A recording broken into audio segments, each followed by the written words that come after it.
Shabbat Shalom à tous, j'espère que vous allez bien.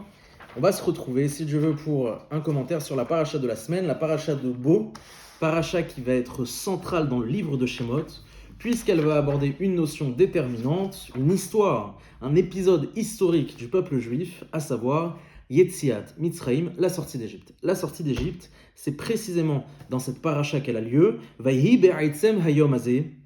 Et ce fut dans le jour même, Otzi Hashem, que Dieu a sorti et Bnei Israël, les enfants d'Israël, mais Eretz Mitzraïm, de la terre d'Égypte, Al Tiv'otam, selon leur légion, et ainsi de suite. Alors, la paracha de Bo, globalement, pour faire une introduction sur le fil, on va dire, narratif de la paracha, elle va nous présenter les trois dernières makot, les trois dernières plaies, la septième, la huitième, la neuvième et la dixième, à savoir Arbé, les sauterelles, ensuite Rocher, l'obscurité, et enfin Makad Bechorot. Ça, c'est le début de la paracha. Makad Bechorot, Moïse, qui va annoncer à Pharaon que ce sera la dernière fois, la dernière entrevue qu'il aura avec Pharaon, et qu'il va y avoir donc Makad Bechorot. À partir de là, on va avoir véritablement une parenthèse qui va introduire différentes mitzvot. La première mitzvah qui va être celle de Rosh Chodesh Nissan, venir fixer un temps, venir fixer quelque part un calendrier qui va nous permettre précisément d'établir la date du 10 Nissan et du 15 Nissan. Le 10 Nissan, puisque c'est ce moment-là où Veikru lahem ish se levet avot. Chaque famille va prendre un chevreau, il va l'attacher au pied du lit. Et à partir du 14 Nissan, au soir, eh bien, ils vont le consommer, ça va être le fameux Korban Pessah. Ils vont le consommer pendant toute la nuit, de son sang, ou le Kartem Agudat Ezov. Ils vont prendre un bouquet de myrte ou de Valtem Badam. Ils vont le tremper dans le sang de ce fameux chevreau qui a été grillé à la flamme. Et qu'est-ce qu'ils vont faire? Veigatem et la mashkom ve'elshte amezot. Ils vont les mettre sur les linteaux des portes de façon à ce que la nuit entre le 14 et le 15 Nissan, Akadosh Baruch Hu va passer. Il va passer dans toute la terre d'Égypte, et Pessah, il va sauter. Asher Passach al Bate Bene Israël. Il va, on va dire, vous savez qu'en hébreu, Pisseach, c'est ce qu'on appelle un défaut.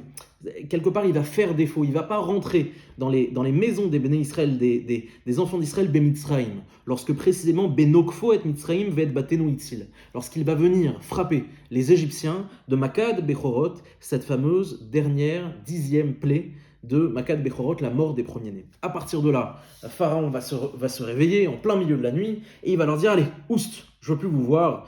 En baït asheren shamet, il n'y avait aucune maison où il n'y avait pas de mort. Gam tsonechem gam bekachem kechum. Allez, barrez-vous, je ne veux pas vous voir. Vos troupeaux, toutes vos possessions, kacher di bartem valechu, et partez, ou verartem gam otzi. Et il va leur dire, et surtout, n'oubliez pas de me bénir. Bon, ça c'est une parenthèse qu'il faudra élucider à un autre moment. Et là, on assiste à la sortie d'Égypte. Et à la fin de la paracha, d'ailleurs, on a la mitzvah de mettre les tefilines. Vous savez que la mitzvah, puisqu'il y a les paragraphes, 4 paragraphes dans les tefilines, 2 qui parlent précisément de Yetziat Mitzraïm, donc il faut se souvenir de la sortie d'Égypte chacun des jours de notre vie. Ça, c'est la paracha de Bo. Alors, dans la paracha de Bo, si on parle de la sortie d'Égypte, moi, je voulais m'intéresser avec vous sur la compréhension des principaux protagonistes de la Torah sur la sortie d'Égypte. Alors, ce que je veux dire par là, c'est qu'il va falloir se poser la question, et ça va être la question centrale du cours, quel discours Moïse va-t-il tenir à Pharaon pour justifier la sortie d'Égypte? Ça va être fondamental. Alors, pourquoi ça va être fondamental? Parce que il faut comprendre que lorsque vous lisez la Torah attentivement, on a ce sentiment Bepshat Apashut, c'est-à-dire à partir des mots de la Torah et rien de plus. Pas de midrash, pas de remez, pas de sod, pas de sens allusif, ésotérique ou autre.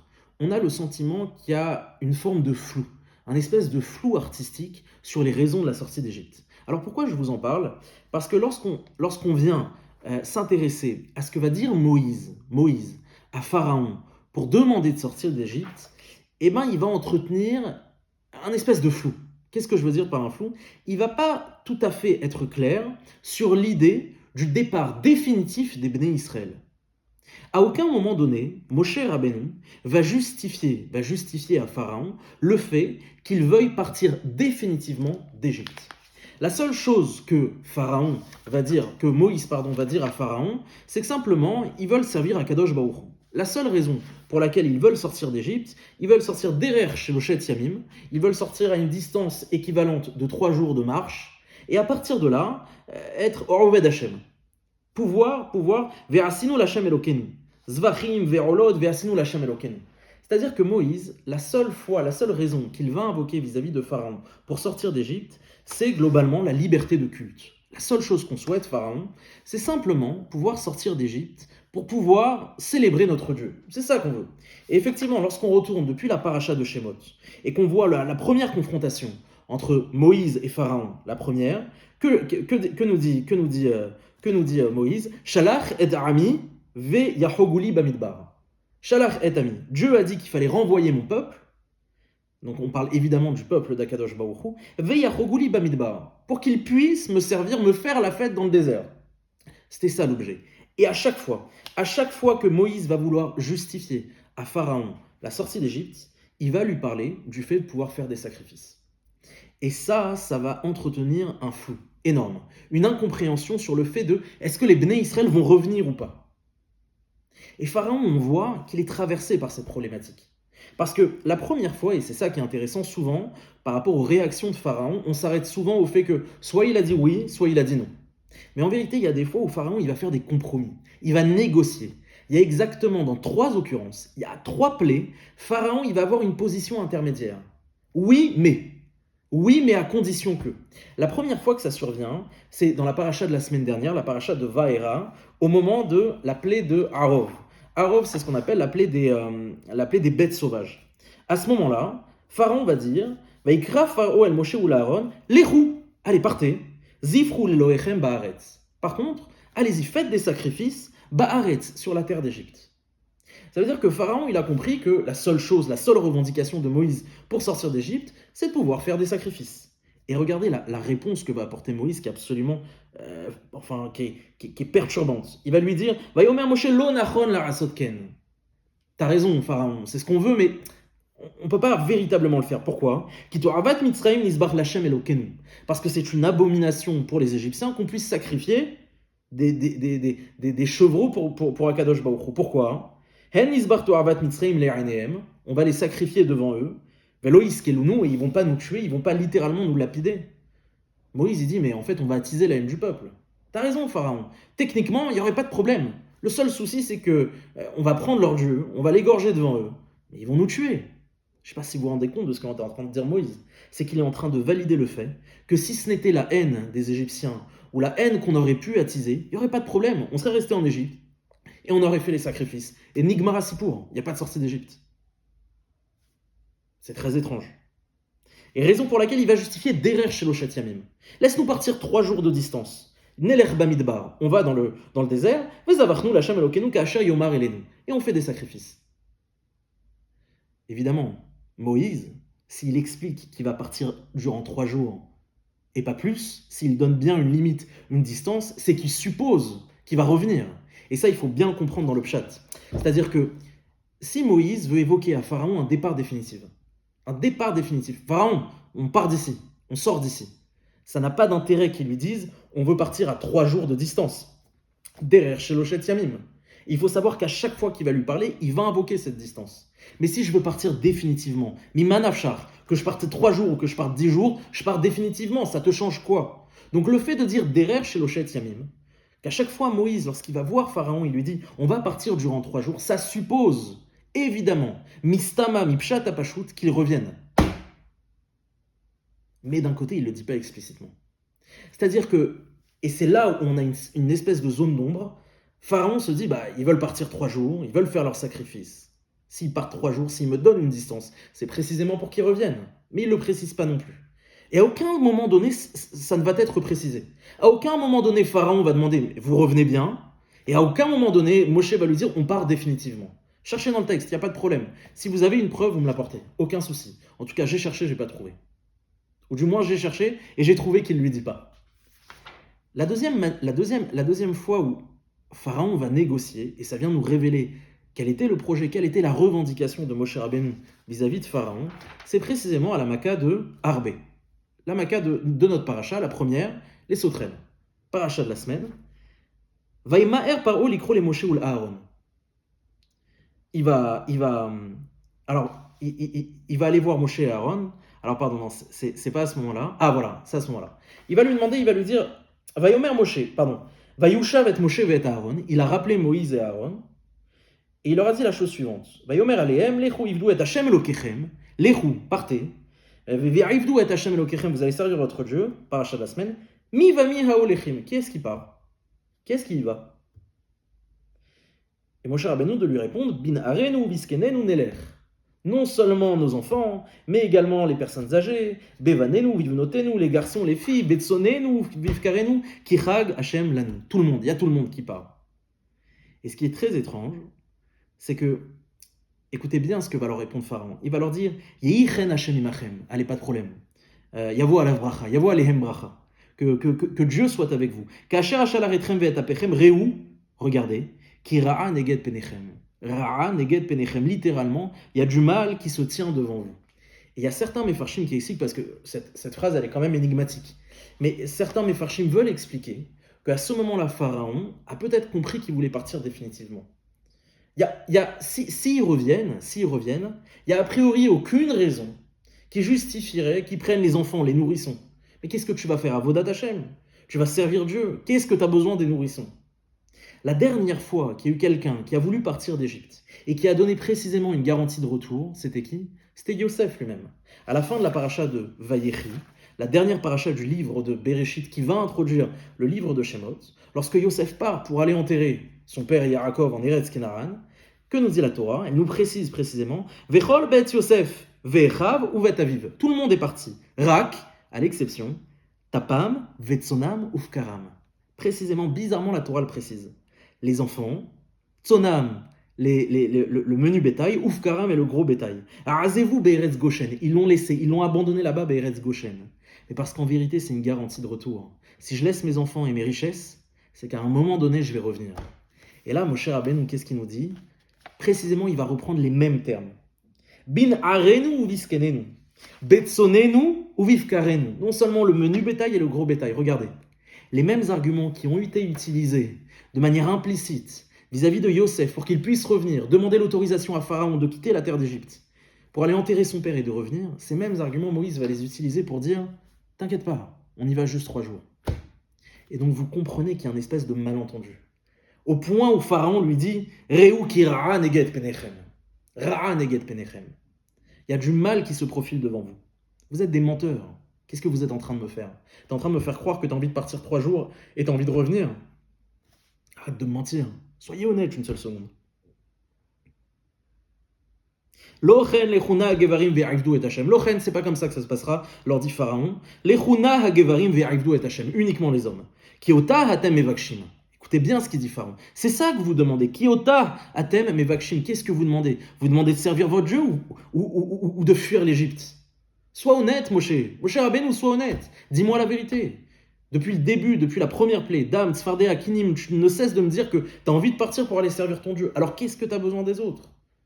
Arrête de mentir, dis-moi la vérité. Ki ota atem mevakshim. Ce que vous demandez, c'est quoi? C'est d'aller servir votre Dieu. Alors qu'est-ce que tu es en train de m'inventer là? Que tu as besoin de tes bêtes, que tu as besoin de ton troupeau et ainsi de suite. Et il faut se poser la question. Pourquoi Moshe Rabbeinu, depuis le début, il n'est pas honnête? Chas v'shalom.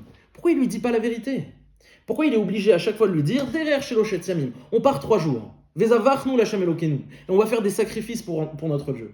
Kichag Hashem lanu, parce que c'est la fête. On doit célébrer notre Dieu. Mais dis-lui la vérité. On le sait tous entre nous, qu'on a envie de partir. Et c'est d'ailleurs ce qui va amorcer la paracha de Béchalach. Qu'est-ce qui va se passer à la paracha de Béchalach?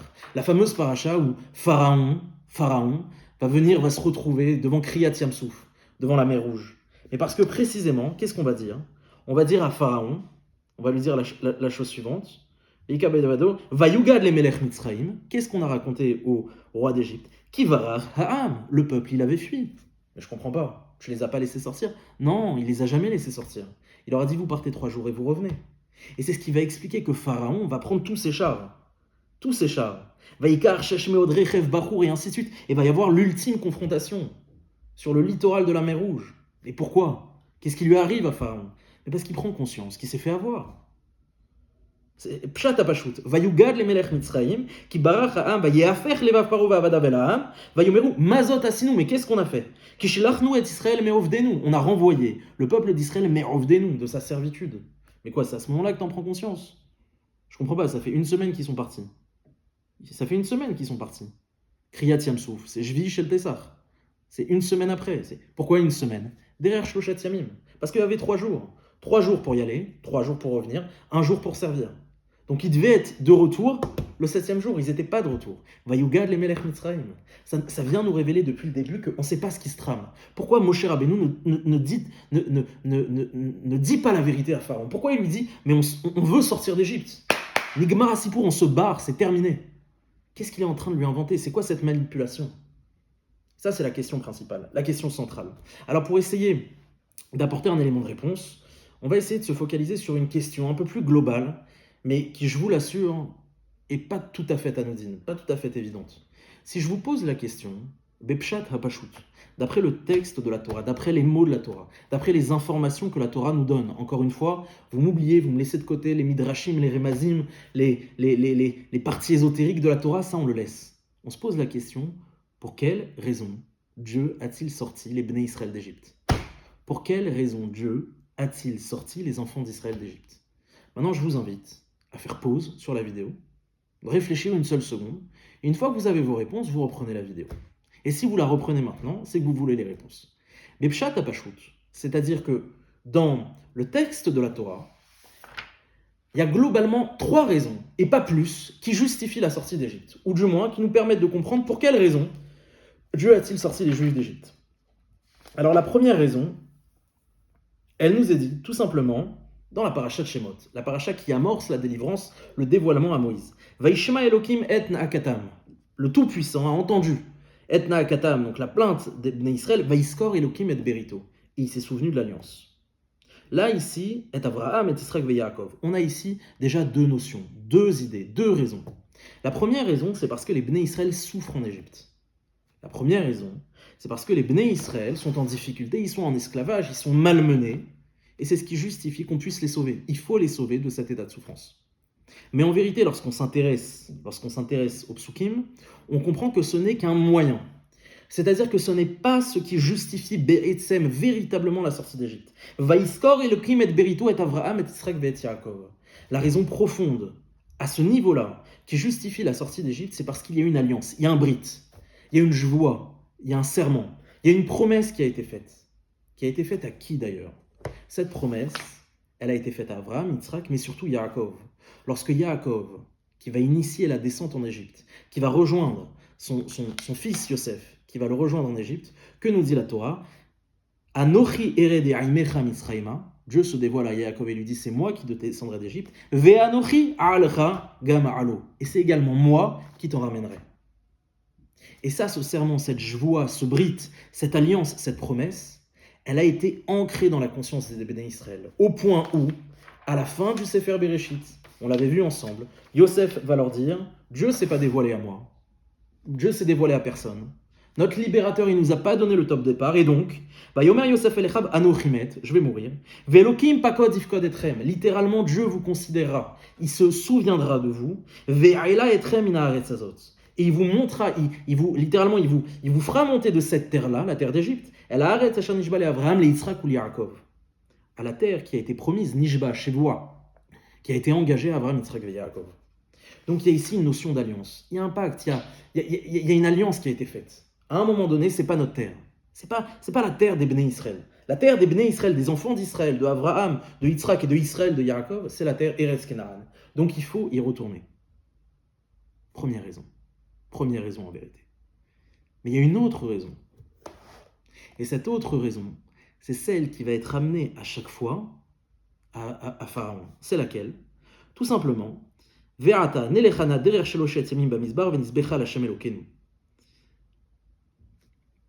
Akadosh Baruch Hu va expliquer à Moshe Rabbeinu, il va lui dire écoute, lorsque vous allez sortir d'Égypte, vous allez partir, tu vas voir Pharaon, et nelechana derer sheloshet yamim bamidbar venisbecha l'Hashem Elokenu. Tu vas aller et tu vas leur expliquer qu'on va sortir 3 jours. On va sortir 3 jours pour pouvoir faire pour pouvoir faire la Avodat Hashem, pour pouvoir offrir des sacrifices à Kadosh Baruch Hu. Mais même avant ça, en vérité, on l'avait vu dans le cours il y a 2 semaines maintenant sur la paracha de Shemot, où tout simplement on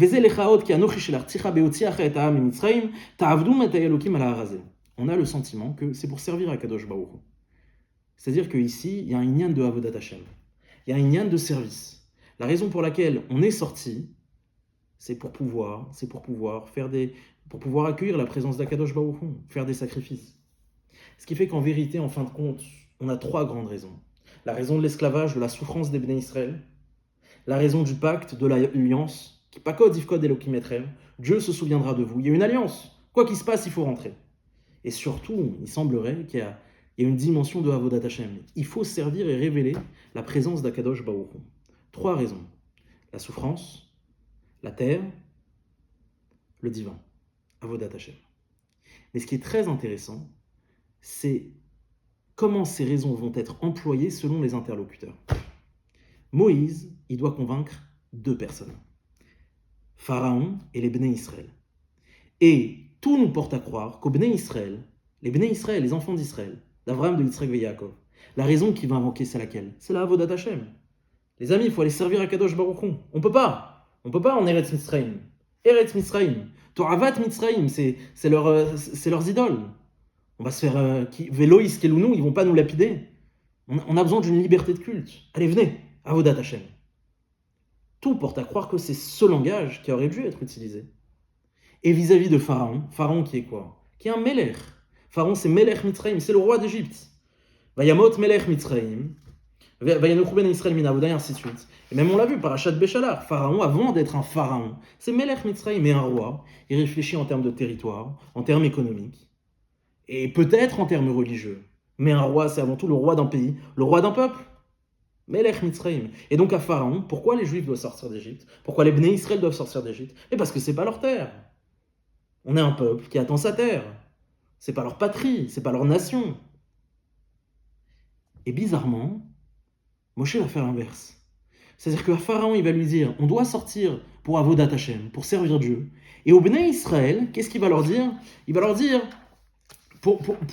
Kipakod Ifkod Elokim, Dieu s'est souvenu de l'alliance. On doit retourner sur notre terre, la terre qui a été promise. Où est-ce qu'on voit ça? La première fois que Vaya Amen Ha'am, et le peuple il a cru Moïse, Vaishmeu, et ils ont entendu, Ki Fakad Hashem et Bnei Israël. Dieu s'est souvenu, c'est quoi Ki Fakad? Il s'est souvenu de l'alliance que leur avait laissé Yosef, que Hashem a promise à Yaakov. Donc vous voyez qu'il y a une dimension dans la sortie d'Égypte qui est nationale, une dimension religieuse et une dimension de souffrance. La dimension de souffrance, elle est presque accessoire. Même les Bnei Israël vont même dire Vechi ra'a et onyam. Et en plus que Dieu il s'est souvenu, il a vu et onyam veikedu veishtachavu. C'est-à-dire que c'est quelque chose qui a amené, qui a suscité finalement la sortie. Mais c'est pas la raison principale. C'est pas la siba véritable. La raison véritable, elle est ou bien c'est un enjeu national, un enjeu de patrie, ou bien c'est un enjeu religieux, un enjeu divin. Au peuple, au Bnei Israël, c'est l'enjeu divin. Au roi, au chef des nations, c'est l'enjeu national. Et Moshe Rabbeinu, il a inversé.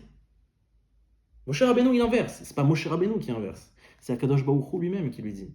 Il lui dit à Pharaon, tu vas lui dire qu'on sort parce que vous voulez précisément me faire des sacrifices. Au Bnei Israël, tu vas leur dire qu'on sort parce que je me suis souvenu de vous et que je vais vous emmener. Et mort les Bnei Israël, ani Hashem ve'otzi etrem, ve'galti etrem, et ve'lakarti etrem, ve'iti lachem lelokim. Et je vais vous emmener. Ve'eveti etrem el haaretz. Asher nasati et yadi la tetota le Avraham, le Yitzhak ou le Yaakov. L'enjeu national. Mais il y a une confusion, il y a un problème d'interlocuteur, vous comprenez? On a vu ensemble qu'il y avait trois raisons de la sortie d'Égypte. La souffrance, la nation, le divin. Il va voir Pharaon, le roi d'Égypte, et il le justifie sous le spectre, sous la dimension du divin. Il va voir les Bnei Israël, et il le justifie ou du moins les Bnei Israël l'entendent sous la dimension nationale. Et ça devrait être l'inverse. Ça devrait être l'inverse. C'est quoi le problème ici? Qu'est-ce qui est sous-entendu? Alors peut-être que l'idée de fond, elle est la suivante. Et pour venir donner du relief à cette idée de fond, on va reprendre notre question principale. La question principale qui vient rejoindre finalement cette question subsidiaire. Pourquoi Moshe n'a pas été clair avec Pharaon? Pourquoi il lui a pas dit qu'il fallait partir définitivement? Pourquoi tout simplement Akadosh Baruch Hu n'a pas demandé à Moïse de justifier auprès de Pharaon que c'est pas la terre des Hébreux? Elohé à Ivrim, c'est pas la terre des Hébreux, c'est pas la terre des Bnei Israël, c'est pas leur terre. Non, il faut aller servir Akadosh Baruch Hu. Mais pourquoi? Peut-être parce que c'est pas que Moshe Rabbeinu n'a pas été clair. C'est pas que Moshe Rabbeinu ne lui a pas révélé la vérité. C'est plutôt que ce n'est pas entendable. C'est-à-dire quoi que ce n'est pas entendable? Ça veut dire que dans le projet de la Yetziat Mitzrayim, dans la sortie d'Égypte, quand bien même je voudrais la justifier sous le prisme de l'angle national ou divin, lorsqu'on s'adresse, lorsqu'on fait de cette chose quelque chose de politique, qu'on a envie de la rendre politique, Melech Mitzrayim, c'est le roi d'Égypte. Le roi d'Égypte. Alors là, précisément, Akadosh Baruch Hu, il lui dit de le justifier par le divin. C'est pas pour des raisons politiques, c'est pas pour des raisons de patrie, c'est pas pour des raisons nationales que vis-à-vis des autres nations, vis-à-vis du roi d'Égypte, on va justifier qu'on doit quitter l'Égypte, qu'on doit sortir d'Égypte. C'est pas pour des enjeux nationaux, c'est pas parce que c'est la terre des Béné Israël. Non, vis-à-vis des autres nations, vis-à-vis du Melech Mitzrayim, du roi d'Égypte, qui entend les préoccupations, qui connaît ces enjeux-là, c'est pas ce dialogue qu'il faut parler. Parce que si ici on vient parler de la Yetziat Mitzrayim comme un enjeu national, on en fait une chose politique. Vous comprenez ? Moïse, qui va voir Pharaon, il va voir au sommet de l'Égypte, et il lui dit, bon écoute, territoire des Béné Israël, on a une promesse, on a une alliance divine, il faut qu'on rentre, c'est pas la terre. Bon, on peut s'arranger, parce qu'on a quand même le PIB, hein, le produit intérieur brut, les Béné Israël, ils y contribuent fortement, donc est-ce qu'on peut faire une bonne monnaie d'échange ? Mais là, que Pharaon entende que c'est pour des raisons d'ordre divin, pas des raisons nationales, pas des raisons de patrie, mais c'est quelque chose qu'il n'entend pas parce que ce n'est pas son langage. Et c'est précisément pour cette raison que Moshe Rabbeinu n'en parle pas. À aucun moment donné, il va lui dire on quitte définitivement l'Égypte. Parce que c'est pas cette raison. On ne doit pas faire de la Yetziat Mitzrayim quelque chose de politique. Si j'utilise le langage national avec Pharaon, je fais de la sortie d'Égypte, machéou, quelque chose de politique. Et à partir de là, en fait, on sort complètement de l'idée originelle de la Yetziat Mitzrayim. Vis-à-vis des Béné Israël, par contre, c'est l'inverse.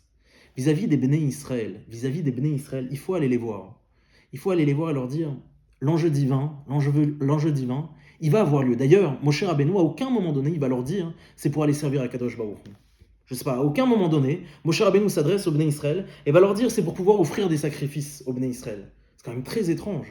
Il va le justifier parce que c'est une promesse. Parce que les Béné Israël, la seule résonance, la seule chose qu'ils ont retenue, c'est qu'un jour, il y aura un libérateur qui les ramènera en terre Canaan. Le reste, ça ne les intéresse pas. Le reste, c'est ça qui est resté gravé en eux. C'est ça qui est resté gravé en eux. Qu'est-ce que ça vient nous dire ? Moshe Rabbeinu n'a pas dit à Pharaon qu'ils n'allaient pas sortir d'Égypte, complètement sortir d'Égypte, parce qu'il a voulu le manipuler. Il a voulu ne pas lui dire les choses. Mais c'est parce que précisément, dans les raisons de la sortie d'Égypte, il ne pouvait pas faire vis-à-vis de Pharaon quelque chose de politique, la rendre politique. C'est politique, c'est pas leur territoire, c'est pas les limites, c'est pas les frontières. Il l'a même pas justifié sous le prétexte de la souffrance. Vous savez que ça c'est incroyable. À aucun moment donné, je suis désolé de me répéter sur cette expression, mais Moshe Rabbeinu ne va justifier auprès de Pharaon qu'il veut sortir les Juifs d'Égypte parce qu'ils souffrent en Égypte. À aucun moment donné c'est dit.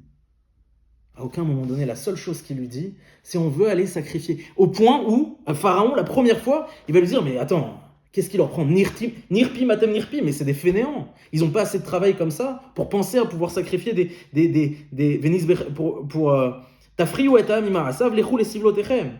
En rabbi matav yesheftem hacham esilotam. Il va leur dire, mais c'est pas possible. Ils n'ont pas assez de travail. Je ne sais pas si vous vous rendez compte. C'est-à-dire que Moïse n'est pas venu en disant à Pharaon, tu sais, mon peuple, tu l'as martyrisé. Il est en esclavage.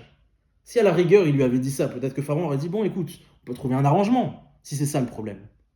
Mais Pharaon dit, mais quoi, c'est pas ça le problème. C'est parce qu'ils veulent aller faire des sacrifices, ils veulent aller étudier la Torah, et je vais leur donner plus de travail. Vous comprenez ce que ça vient révéler ? Ça vient révéler que depuis le début, Akadosh Baruch Hu n'a pas voulu que Moïse transforme la sortie d'Égypte, la sortie d'Égypte comme une question politique. Il ne s'agit pas de parler de politique, ici, il s'agit de parler de divin. Et précisément vis-à-vis des nations, quel message ça vient nous donner ? Vis-à-vis des nations, la seule raison qui semble justifier Yetziat Mitzrayim aux yeux du monde, c'est précisément le lien, le divin. Pas pour une raison territoriale, pas pour une raison politique, pas pour une raison nationale. À l'inverse, vis-à-vis des Béné Israël, si tu veux leur parler, il semblerait que eux, ils soient incarnés par cet enjeu de promesse nationale. Alors voilà, je voulais simplement apporter un éclairage sur les raisons véritables de la sortie d'Égypte, les raisons parfois de ce dialogue entre Moshe et Pharaon qui semble un peu flou.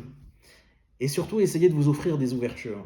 Des ouvertures parce que quelque part, en ayant compris que les raisons qui motivent la sortie d'Égypte, à savoir la souffrance d'un peuple, l'attachement à une nation, à une promesse territoriale, et l'attachement au divin, eh bien peut-être qu'on vient ici représenter les différentes mouvances, parfois les différentes, on va dire, projections, idéologies concernant notre rapport à l'exil.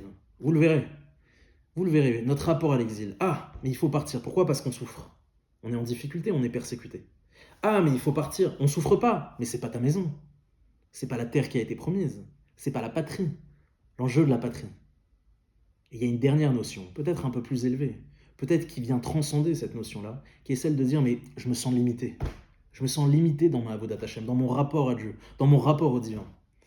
Et vous verrez que dans l'histoire du peuple juif, dans les différents exils qu'ils ont traversés, les Gdolim, les grands de la Torah, lorsqu'ils ont voulu rejoindre Eretz Israël, on avait ce sentiment-là que c'est parce qu'ils avaient atteint quelque part une limite dans leur propre Avodat Hashem et qu'ils avaient envie de découvrir autre chose. Dans le lien au divin, pour sortir de l'exil.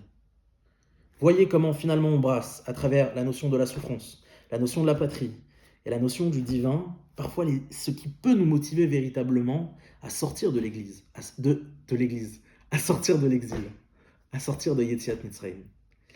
En tout cas, merci pour vos soutiens. Shabbat Shalom à tous et à la semaine prochaine.